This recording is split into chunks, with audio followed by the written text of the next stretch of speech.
Hey there! So, let's dive into the problem you're facing with running your PowerShell script from VBA with administrative privileges.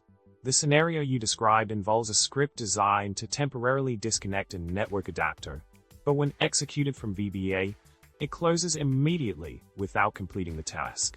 You've tried various solutions without success, and the window that opens quickly disappears, leaving you without any indication of what went wrong.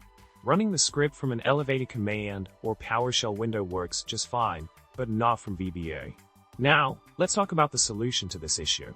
The immediate problem in your VBA code was the missing escaped closing quote in the command string. By adjusting the command with the correct syntax, you can run the elevated PowerShell process synchronously using the wait parameter. This modification ensures that the process waits for completion before moving on. Additionally, setting up a scheduled task with pre-configured elevation can help avoid UAC prompts when running the script. Continuing with the solution, to capture the output streams from the nested, elevated PowerShell process, you need to redirect the output to temporary files using stout.txt to stir.txt. This approach allows you to read the content of these files in your VBA code after the elevated process has completed. Remember to switch to a C-base CLI call instead of F, and use proper quoting around the script file path for redirections to work correctly.